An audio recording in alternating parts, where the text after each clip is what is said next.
This is One Sentence News, a daily podcast featuring 3 news stories with a sentence-long summary and 1 sentence of context apiece. I'm Colin Wright.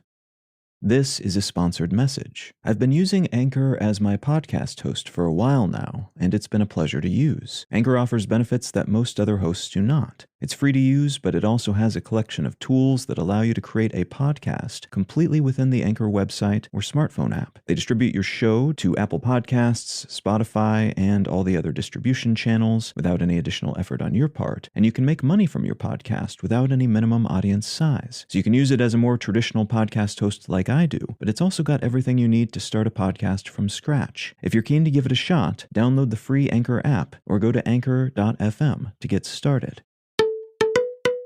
It's Tuesday, February 28th, 2023. Let's talk about the news. From the New York Times, Britain and EU agree on Northern Ireland trade deal.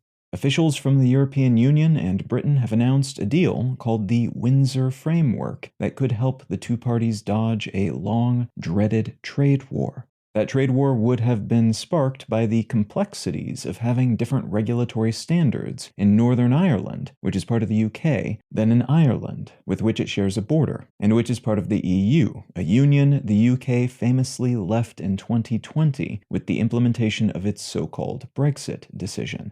The big concern here was that any additional barricades or hindrances on trade and transport between Ireland and Northern Ireland could spark renewed violence of the sort that was eased with the Good Friday Agreement of 1998. But this new framework essentially creates a special case for Northern Ireland, allowing customs checks to be more casual for goods coming in from the UK that will then stay there, while implementing the sterner, full-on EU checks for goods that'll move onward into other parts of the bloc. There's a risk that the framework will be found to have unwelcome complexities, or that hardline Brexiteers won't like Prime Minister Sunak demonstrating flexibility in negotiations with the EU. But if the deal goes through as planned, this could represent a big victory for Sunak and his party, and a new era for the UK and EU's trade and diplomatic relationships.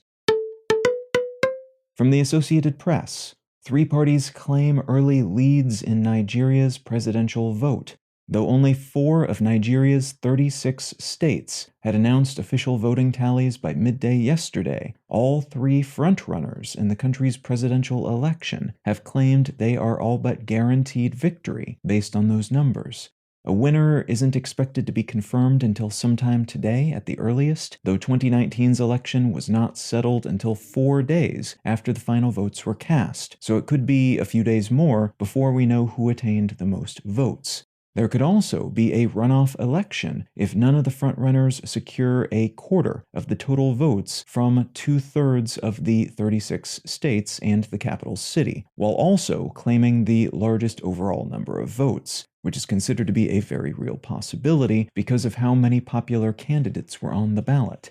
There were quite a few logistical issues and claims of voting irregularities from multiple parties, too. So there's a chance this tally will stretch on for a while, and/or the results will not be accepted by those who don't come out on top. And from BBC News, settlers rampage in West Bank villages after Israelis killed. Following a shooting by a Palestinian man that killed 2 young Israeli settlers, other settlers attacked nearby Palestinian villages, killing at least 1 man and injuring more than 100 other people. Dozens of Palestinian homes and cars were also set alight by the attacking settlers.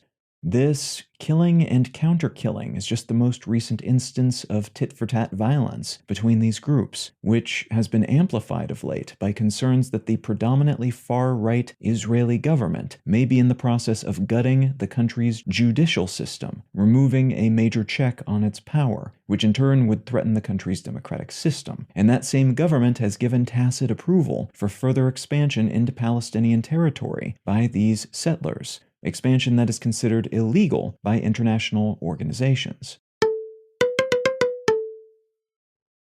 If you're finding some value in One Sentence News, consider leaving a quick review wherever you get your podcasts and/or sharing the show with a friend. You can find out more about this show or subscribe to the email version at onesentencenews.com. And you can support this and other related projects, like the Let's Know Things and Brain Lenses podcasts, at understandery.com.